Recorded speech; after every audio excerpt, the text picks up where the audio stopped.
Hola amigos, muy buenas tardes, bienvenidos a Nuevamente. Yo soy Daria. Yo soy Ever. El día de hoy vamos a hablar sobre este gran libro que también hablamos un poco la semana pasada, que se llama Chuang Tzu, escrito por el autor y el filósofo chino Chuang Tzu. Tiene muchas historias muy interesantes, muy bonitas para ayudarnos a pensar mejor, a mejorar nuestra vida. Y Chuang Tzu es muy especial porque él escribía de una manera casi juguetona, se puede decir, con chistes, con diferentes tipos de parábolas, de árboles, de animales. Era muy entretenido lo que escribía él. Sí, y escribe de una forma muy extraña también, porque a veces quiere como confundirte. Te dice cosas que no tienen sentido, a veces aparentemente, y eso es lo que se busca en gran parte en el taoísmo, que es esta filosofía de Chuang Tzu y de Lao Tzu en particular. Y también en el budismo esto se busca, que es de vaciar la mente. Y muchas veces intenta claramente Chuang Tzu vaciar nuestra mente tratando de confundirnos. Y no vaciarlo en el sentido de que seas tonto, sino de entender de que una forma de vivir simple es la mejor forma de vivir. Una forma sin complicaciones. Recuerden esto del taoísmo, que Tao quiere decir camino. Esto es lo que siempre buscan, la mejor forma, el mejor camino para vivir. Y hablando de uno de estos caminos, en un capítulo muy interesante sobre hacer las cosas, se llama la discusión sobre hacer las cosas iguales. Se llama el capítulo y es uno de los más entretenidos capítulos seguramente de este libro, que tiene muchísimos. Y este capítulo tiene una pequeña historia, entre muchas, pero tiene una muy interesante sobre unos changuitos. Y la historia dice que había un domador de changuitos y les dice a los changuitos que les va a dar unos como cacahuates. Y les dice que les va a dar 3 cacahuates en la mañana y 4 cacahuates después ya en la noche. 3 en la mañana, 4 en la noche.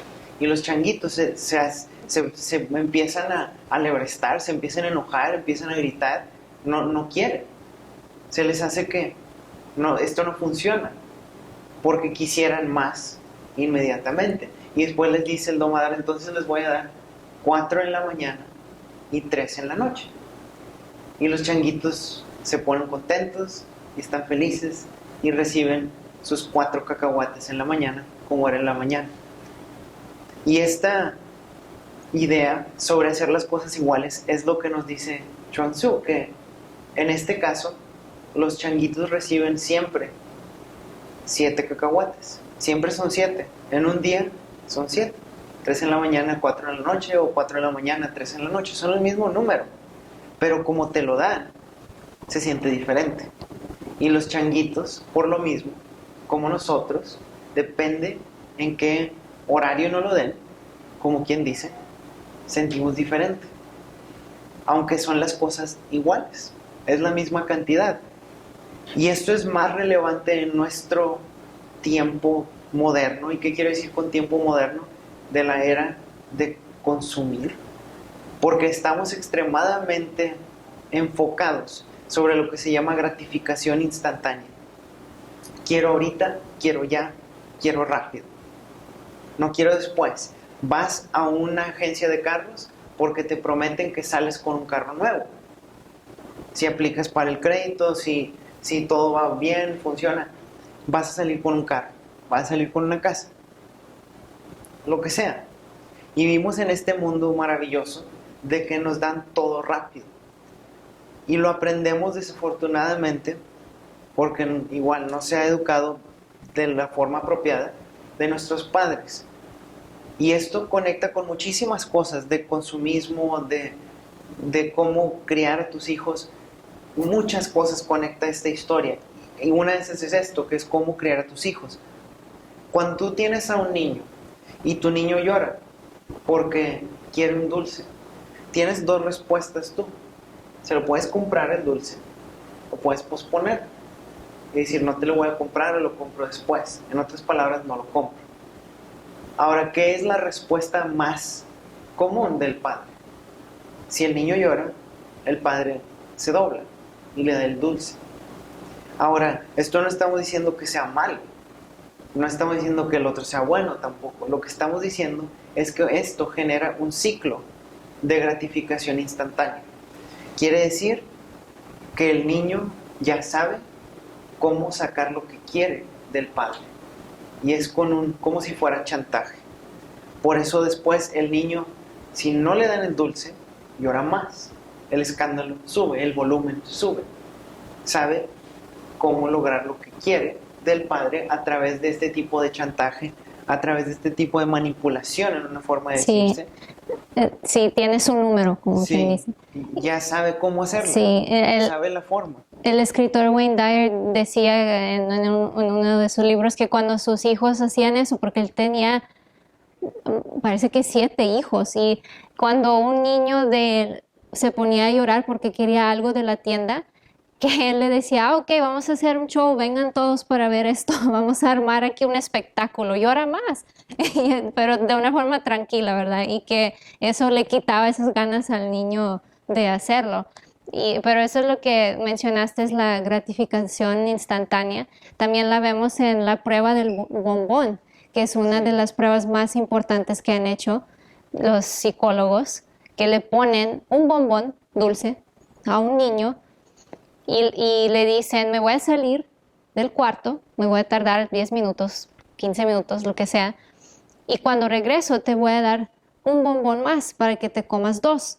Pero si yo me voy y tú te comes sin esperarme, ya no te voy a dar el segundo bombón. Entonces la prueba es si los niños, en este caso, pueden esperar que les den 2, esperar para más tarde recibir más, o si van a inmediatamente querer comerse el bombón. Y esta prueba es tan sencilla, parece hasta tonta, pero es una prueba muy importante porque vemos que los niños que agarran el bombón inmediatamente, a veces la persona ni siquiera se ha ido, ni siquiera ha salido de la puerta, ya están comiéndose el bombón. Esos niños después en su vida tienden a batallar más porque quieren cosas rápido, quieren el resultado rápido y no están dispuestos a esperar, a luchar, a trabajar sin ver el resultado rápido. Entonces tienden a tener relaciones menos felices porque nos podemos imaginar, en un matrimonio se pone difícil algo, ya se quieren rendir, ya se quieren ir. No quiero hablar, cierran la puerta. Exactamente, quieren lo mismo en el trabajo. Y los otros niños, los que sí se aguantan, están pensando que voy a tener 2 bombones, me tengo que esperar, me tengo que aguantar. Esos niños después tienen más éxito en la vida. Sí, y este estudio, recuerden, estamos hablando de un estudio en este caso, pero ya se ha replicado muchísimas veces. Sí. Y es un estudio viejo en realidad. Viejo en el sentido que es clásico, ya se ha comprobado este concepto, que hay una correlación, y eso es lo que queremos que entiendan también. No estamos diciendo que si tú entrenas a tu hijo a que no coma el bombón, va a tener menos divorcio, probabilidad de divorcio, va a tener más dinero, va a tener mejor trabajo. No es así. Simplemente es el concepto, es entender de que esta correlación, no causación, no es causa, es correlación, tiene una relación. Quiere decir, si el niño espera, es más probable que lo mismo va a hacer en una relación, que lo mismo va a hacer cuando quiere juntar para su casa, en lugar de decir, voy a comprar la primera que pueda, aunque no es la casa de mis sueños. Ese tipo de idea es lo que queremos que entienda, y esto es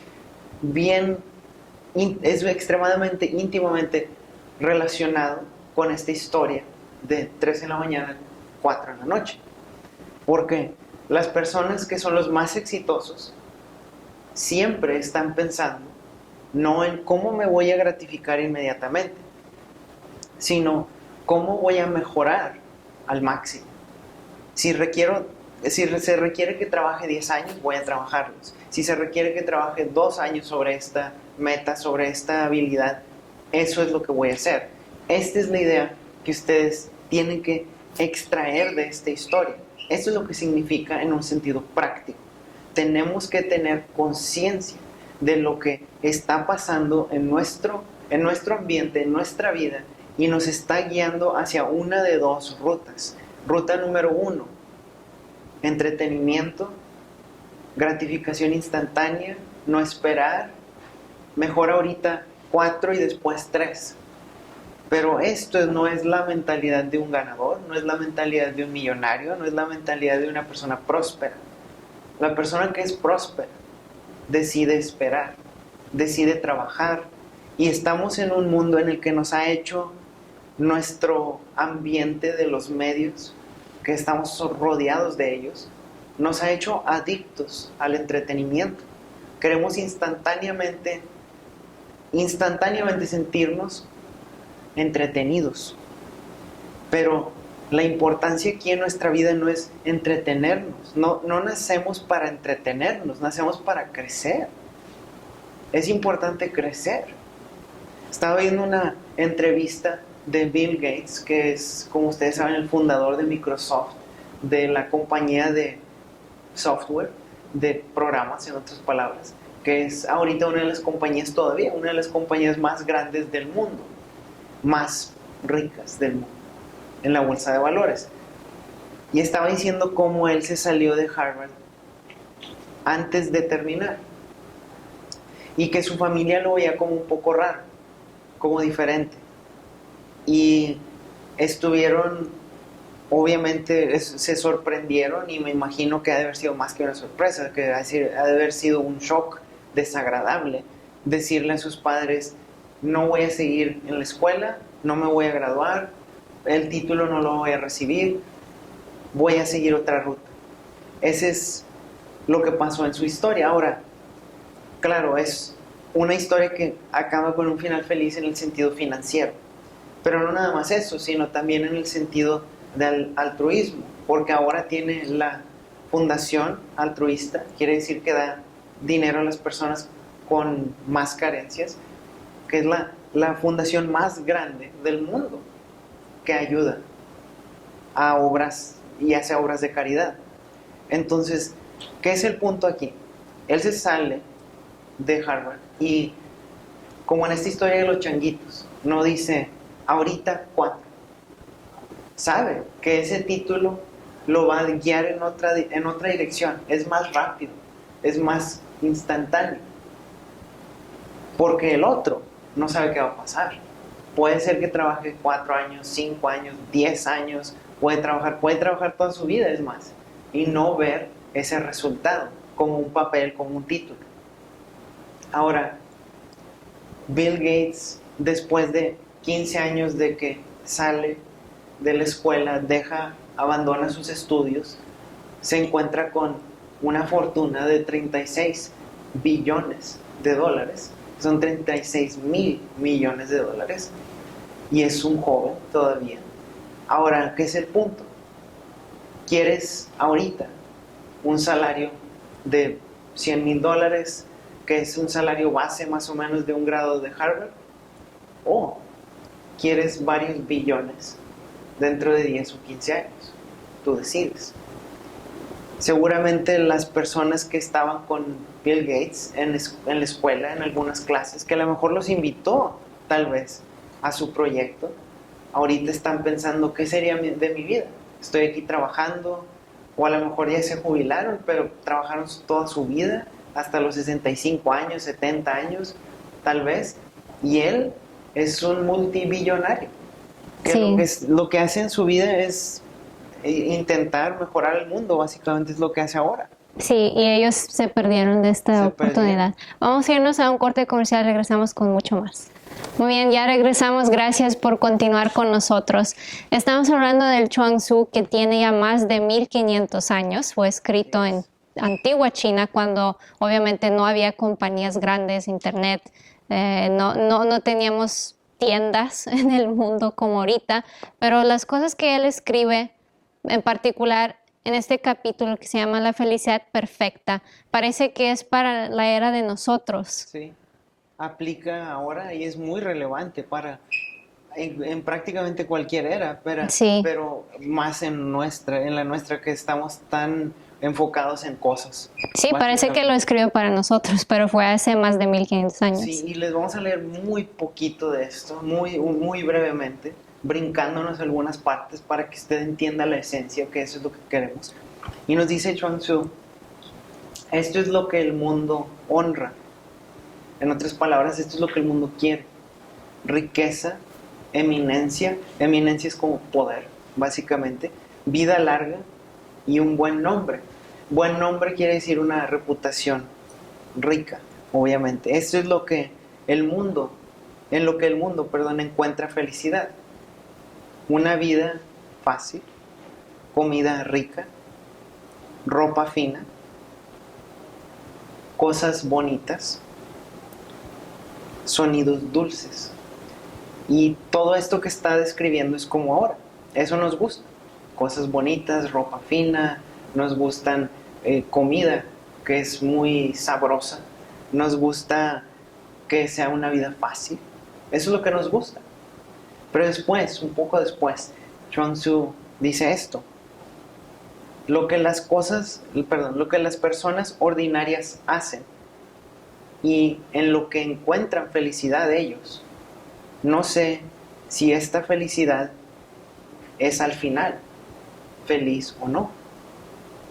Veo lo que las personas comunes hacen para encontrar su felicidad, lo que todos corren atrás de ello, de un lado para el otro, como si no pudieran parar. Dicen que están felices, pero yo no estoy tan seguro. Y esto es importantísimo entender, de que la felicidad no tiene un precio, no es un número en una cuenta de banco. Como decía Lao Tzu, aquel que sabe que tiene suficiente es rico. El que sabe que tiene suficiente, el que siente que tiene suficiente, no el que tiene cierto número. Es importantísimo entender que no importa qué camioneta traigas, traes un trocón. Si tú tienes un problema emocional, traes un trocón y tienes un problema emocional. Es como Robin Williams, que era un actor que todos lo querían. Sí. Tenía una familia bonita, tenía riquezas, tenía mucho éxito. Sí, no, él quería ser comediante, hizo películas de risa. Quería ser un actor serio, hizo dramas. Se ganó Óscares por no ser, por ser serio, por películas serias, en otras palabras. Todo lo que te puedes imaginar.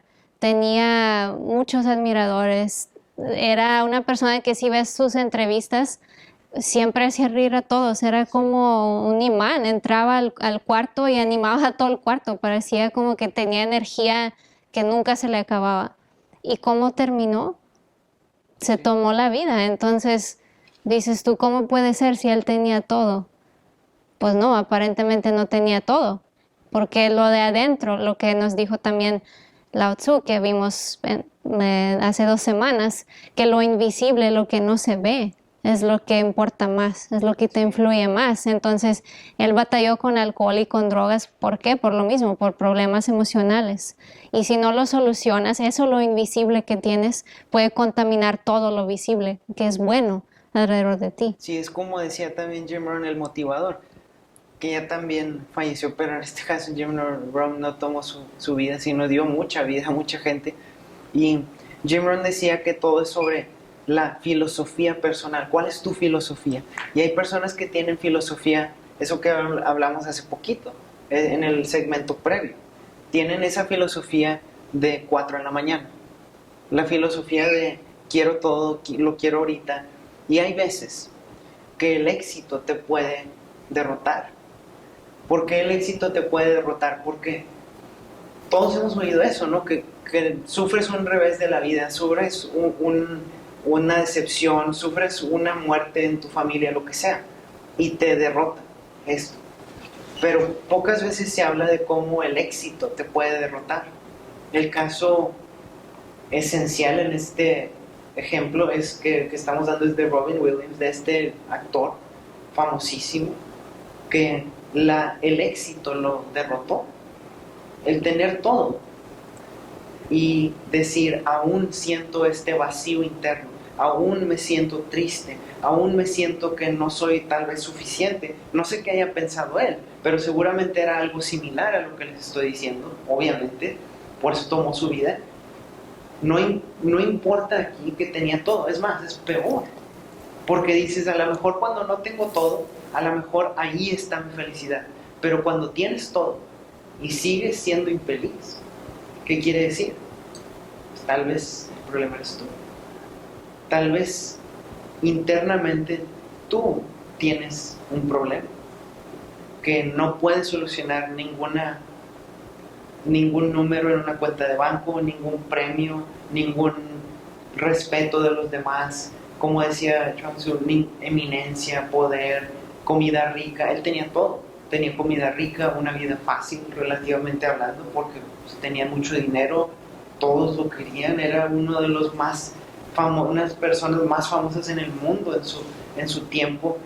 Estuvo en películas que son icónicas, que van a quedar para la historia, como algunos de los roles de actuación más excelentes que ha habido, porque era un actor excelente y un comediante realmente de los mejores, igualmente de la historia. Quiere decir, no importa lo que tengas, lo que importa es lo que sientas. Y no estamos diciendo, todo lo que importa en mi vida es lo que yo siento. Entonces, si me siento triste, es todo lo que importa, no pasa nada, nada más importa. Eso no es lo que estamos diciendo. Lo que importa aquí es esto, que tú estás en una situación y tienes que entender de que no importa cuánto logres. Si tú no te das el crédito, si tú no celebras, si tú no sientes gratitud por lo que tienes, nunca podrás ser feliz. Así es. Tenemos que irnos a un corte. Regresamos con otra parte de este libro que tiene, acuérdense, muchos capítulos, muchas historias. Solamente le estamos dando aquí una probadita. Pero no se vayan porque viene algo muy interesante.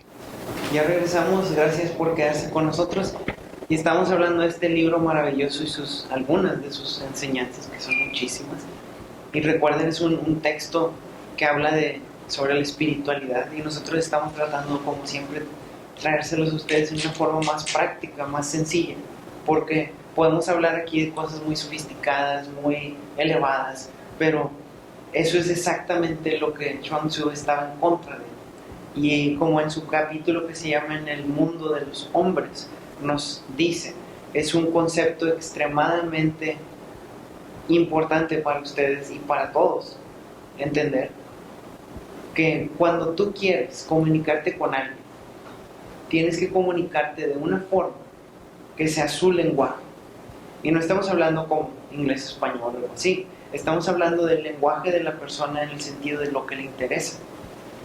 Y ese es el problema de muchas parejas, es el problema seguramente de muchísimas relaciones de padre e hijo, es un gran bloqueo que hay entre la relación de un abuelo y un nieto, porque los dos hablan de cosas diferentes, son lenguajes diferentes. Un ejemplo muy sencillo de lo que quiere decir esto, que es el lenguaje de la persona.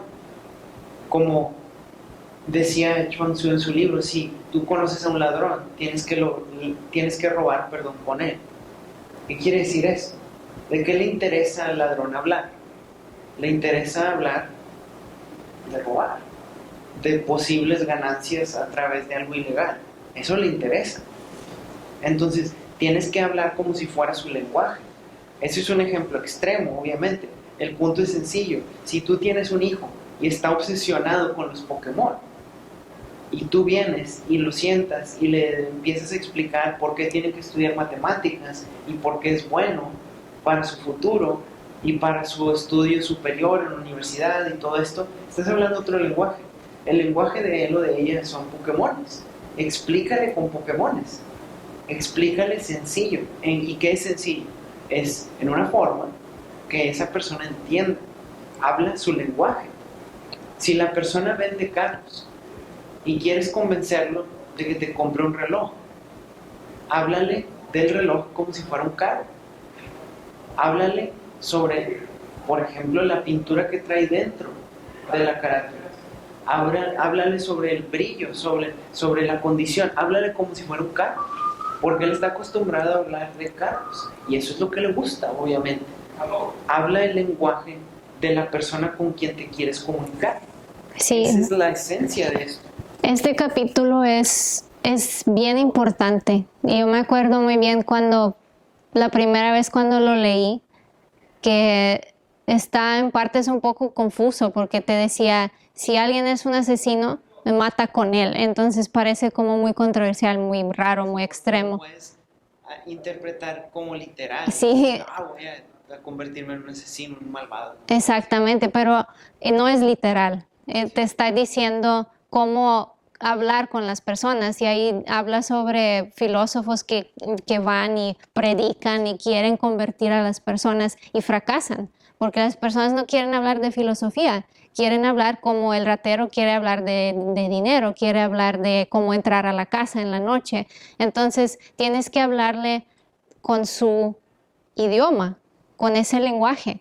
Cuando yo le hablo a mi abuelita, ¿a ella qué le gusta? Le gusta ver la tele, le gusta estar en su jardín, siempre me platica de que cosechó muchos tomates. Y pues si le quiero explicar algo o quiero conectarme con ella, le voy a hablar de tomates, le voy a explicar con tomates, le voy a dar ese ejemplo con plantas, porque eso es lo que a ella le gusta. Y así es como voy a conectarme con ella, porque de otra forma sería muy egoísta. Ah, no, yo hablo de lo que a mí me interesa y tú sí quieres, escúchame, si no, pues ni modo, pero esa no es la forma de comunicarnos. Y luego dice la gente, porque no me hacen caso o no me entiende Si o no me quiere. Sí, y no es así, es que simplemente no estás hablando su lenguaje, no estás hablando con palabras que entiendan. Sí, la verdad para mí cuando leí este capítulo fue un cambio, fue un gran cambio, porque aunque lo escribió de una manera a la mejor extrema, por fin entendí cómo podía hablar con las personas, cómo podía conectarme con las personas, porque es algo que siempre batallé, que fue muy difícil para mí, en parte porque siempre yo tenía problemas con mi autoestima, muy insegura y siempre estaba pensando, ¿qué estarán pensando de mí? ¿O estoy cayendo mal? Pero el punto es salir de tu mente, es salir y enfocarte en la otra persona. Sí, eso te hace instantáneamente carismático. Cuando no estás pensando en ti mismo o Sí. qué, sí, ese es el carisma y el obstáculo es cuando estás platicando con alguien, tú estás pensando, ¿qué está pensando él de ti? En lugar de pensar nada más en él, en esa persona. Sí, es como si te tienes que convertir en una copia de esa persona pequeña, como en una copia pequeña, entra en su mundo. Es bien fácil conectar con la mayoría de las personas porque les gusta la carne asada, les gustan las cosas dulces. A todos les gusta hablar de películas también. Es sin falla. Habla de películas, así capturas la atención de la persona. Es muy fácil también, por ejemplo, es un hombre, es alguien más de un adulto, un hombre, háblale de deportes, fácil, va a caer. Entonces, ¿qué quiere decir con va a caer? Va a conectar contigo, esa es la idea. La persona ahorita ya está conectada con algo, ya en este momento está conectada con cosas, con actividades. Si tú te conectas con esas cosas, con esas actividades, te conectas con él, con ella. Una vez escuché a Shakira en una entrevista y dijo que ella aprendió sobre el fútbol y se metió en ese mundo porque hablar de fútbol, dijo, es una manera de mantener la atención de un hombre por más de 5 minutos. Y entonces pensé, bueno, si Shakira no puede mantener la atención de un hombre por más de 5 minutos sin hablar de fútbol, pues qué esperanza hay para nosotras, ¿verdad? Pero es un chiste. Sí tiene razón, hasta cierto punto, no importa qué tan bella eres o qué tan atractivo eres o cómo te vistes, eso se acaba, la impresión, a lo mejor impresionas por un tiempo, pero luego, ¿de qué vas a hablar? ¿Qué sigue? Y si no entras en el mundo de esa persona, no vas a conectar. Sí, es como, este es el ejemplo clásico, que el hombre joven, un adulto típicamente, o hasta un adolescente, quiere impresionar a una mujer, quiere impresionar a una muchacha a través de su musculatura, que es muy común ahora, de que voy al gimnasio y proteína y que 100 libras haciendo este movimiento y todo eso. Pero no le interesa eso a la mujer, porque eso no es lo que ella hace. Ella no lo hace así, no vive así. Es lo mismo voltearlo. Si una mujer, una muchacha viene contigo y te empieza a platicar de maquillaje, no conecta contigo como hombre porque tú no lo usas, ni sabes qué es la mayoría de los términos que usa o de las cosas que te dice. No conectas con eso. Tiene que ser, y no estamos diciendo, no te arregles o no vayas al gimnasio. Eso no es lo que estamos diciendo. Lo que estamos diciendo es que sí, si te cuidas, para empezar, si te cuidas tu persona, quieres aparentar lo más decente, lo más apropiado, lo más estético, todo esto, está excelente. Pero tenemos que hacerlo como uno de los hombres más elegantes del mundo, que se llama Hugo Jacomet, un francés, y nos dice de algo, de un concepto italiano de hace 200 años que se dice sprezzatura. Y sprezzatura es una palabra en italiano que tiene una definición pero larga. Y la definición es muy sencilla cuando la entiendes, pero es complicada si buscas todo en internet o buscas un libro. Pero como Hugo lo define, es muy, muy fácil.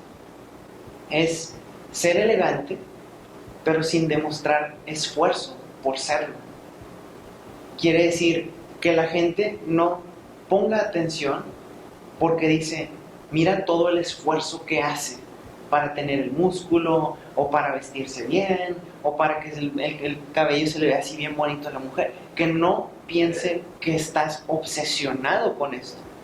Es elegancia sin tomar la atención de tu personalidad, sin tomar la atención como en el estilo inglés de la elegancia, que es el caballero inglés. Se dice que tiene que ser invisible su ropa. Si la ropa te llama la atención, entonces es alguien vulgar, es alguien que tiene un gusto pobre. Tiene que ser algo que enaltezca a la personalidad de la persona, que enaltezca y ponga como si fuera en un aparador sus mejores cualidades, no físicas, sino mentales. Entonces, tenemos que entender que si tú quieres conectar con alguien, por muy bueno que seas en algo, por muy excelente que seas, por muy experto que seas, al menos que la otra persona comparta tu interés, no vas a conectar. Podrás ser el mejor del mundo, no vas a conectar, porque simplemente ellos no hablan tu idioma. Cada quien habla su idioma. Por eso, si nos vieras en una conversación típica nosotros, te sorprenderías, porque depende con la persona que estemos. Hablamos de cosas diferentes y hablamos muy rara vez de algo, un texto que leímos o un concepto o filosofía. Es muy raro. Tal vez una conversación de 100. ¿Por qué? Número 1, no preguntan. Número 2, queremos conectar. No queremos dar un discurso, no queremos enaltecernos a nosotros mismos. No buscamos que nos den, por ejemplo, esa calcamonía de bien hecho, un like en una forma de verlo. No nos interesa eso. Nos interesa lo que a ellos les interesa. Si tú quieres que alguien coma mejor, háblale de tacos más ricos, que tú sabes que son más saludables. Pero si tú le dices, mira, este es más saludable, va a apagar su mente. Porque su mente está enfocada no en mejor salud, está enfocada en mejor sabor. Entonces tienes que hablarle de sabor. Háblale el lenguaje de ellos. No les digas de que tiene, por ejemplo, menos carbohidratos. No les importa, no les interesa, no significa nada para ellos. Entonces, lo mismo, ustedes nos ven en televisión y si nosotros nos conocemos en persona y les empezamos a hablar de cómo es aquí el estudio y las luces y todo eso, tal vez les interese por un momento, pero después ya no se conectan porque no están aquí. Probablemente no han tenido esa experiencia. Y al final de cuentas, ¿qué es lo que importa? Lo que importa es conectar. Lo importante es conectar con la persona. Y las personas, todos nosotros estamos conectados con cosas. Háblanos de filosofía, háblanos de un libro, háblanos de un libro primera edición. Nos vas a tener ahí, a lo mejor hasta tomando notas, a ver qué nos estás diciendo, porque ese es nuestro interés. Si nos hablas de, por ejemplo, de una serie animada que no conocemos, vamos a intentar lo más que se pueda interesarnos, pero va a ser difícil, porque no lo conocemos y no es nuestro interés.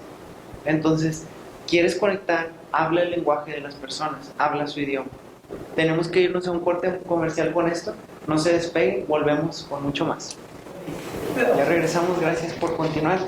Estamos hablando de este libro maravilloso y sus enseñanzas, que es de un hombre, Chuang Tzu, que fue una de las figuras más importantes en la literatura filosófica de todos los tiempos, básicamente. Pero es desafortunadamente ahora prácticamente irreconocible su nombre porque, para empezar, no lo decimos bien.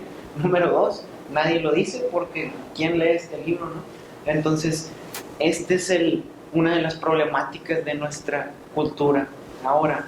Y hablando de esto que previamente estábamos conversando con usted, de hablar el lenguaje de las personas, hay un experto, que es el experto mundial, considerando que hay dos, por eso digo, uno de los expertos mundiales de psicolingüística, y psicolingüística es el estudio básicamente del lenguaje.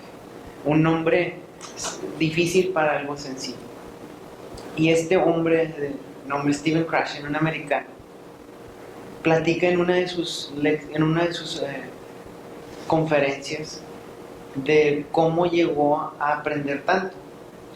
Y habla sobre cómo cuando él era pequeño, su padre un día le dijo que él tenía un presupuesto ilimitado para comprar cómics en que de cuáles, por ejemplo, esas revistas pequeñas, pero como son en Estados Unidos, estos cómics típicamente tienen más vocabulario, son más coloridos. Desafortunadamente así es en Estados Unidos, especialmente en los 70s, en los 60s, las tiras de cómics que estamos hablando en revistas eran cambió el mundo, el uso de color, el uso de perspectiva. Entonces fue algo extraordinario. Por eso, aunque digas tú, es que aquí en México tenemos a Memín y todo eso, México estaba 50 años atrás. Entonces, el cómic no es el que probablemente a lo mejor usted está pensando. Tiene que buscar un poco más sobre esto, pero el punto es, sigue siendo literatura muy ligera, muy enfocada sobre el entretenimiento. Y su papá le dijo, tú tienes un presupuesto ilimitado. Cuando vamos a la tienda de libros, tú puedes comprar todos los cómics que quieras. Mientras estés leyendo, yo voy a patrocinarte, como quien dice. Y esto continuó Stephen Krashen, este experto mundial que era entonces un niño. Siguió esa forma de vivir. Leía muchos cómics, como él decía, devoraba los cómics. Pero esto después se convirtió en libros, porque quería saber cómo esos poderes podían tener existencia en el mundo. Empezó a aprender sobre la psicología de los villanos y se empezaron a hacer los cómics a libros. Y empezó a leer más y más y más libros. Después se encuentra en un programa de doctorado para esto de psicolingüística. Y como usted, que a lo mejor cuando le digo este nombre no se imagina a lo mejor nada, porque es tan complicado, igual él empezó con un estudio del psicolingüista más famoso de la historia, Noam Chomsky, y dijo, no le entiendo nada. He estudiado esto 6, 7 años, pero no le entiendo nada. ¿Qué hizo? Dijo, voy a empezar desde el primer estudio que hizo ese científico.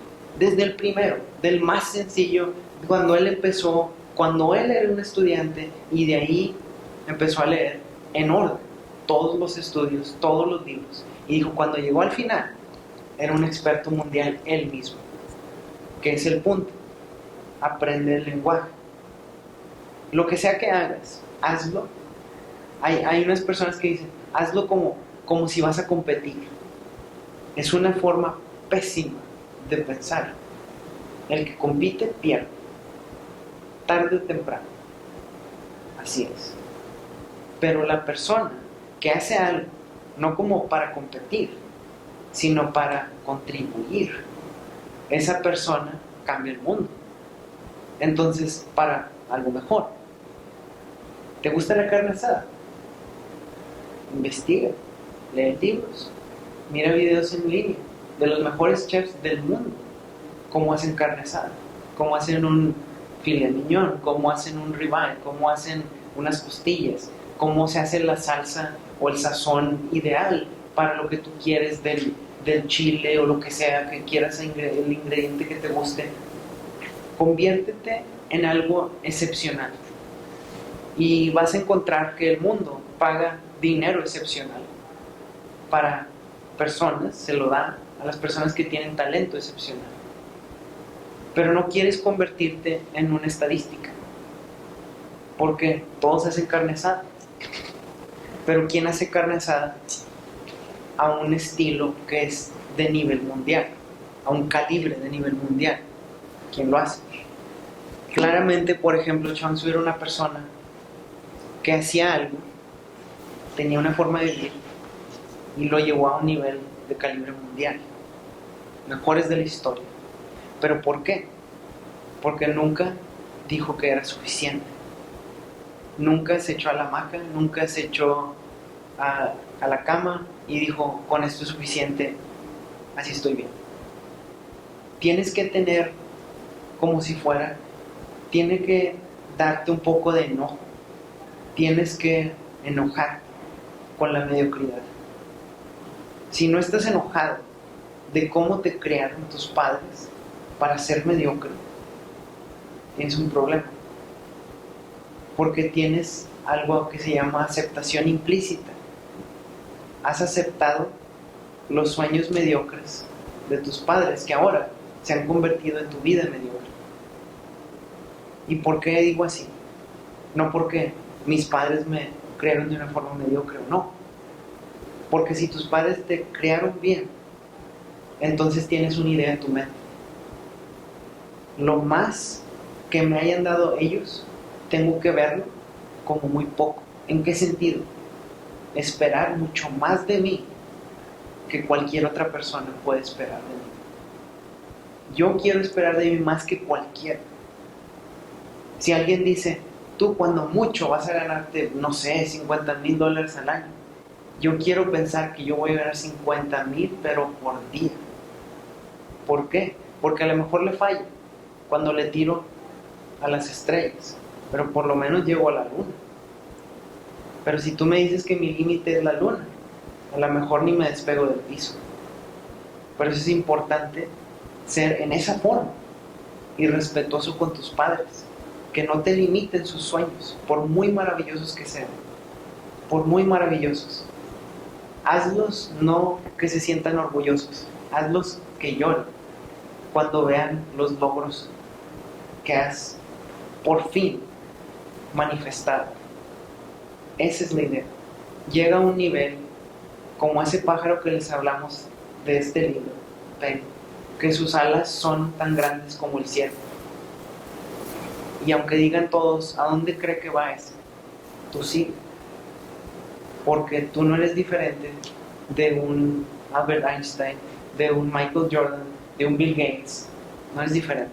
Tienes el mismo cerebro, las mismas capacidades, absolutamente.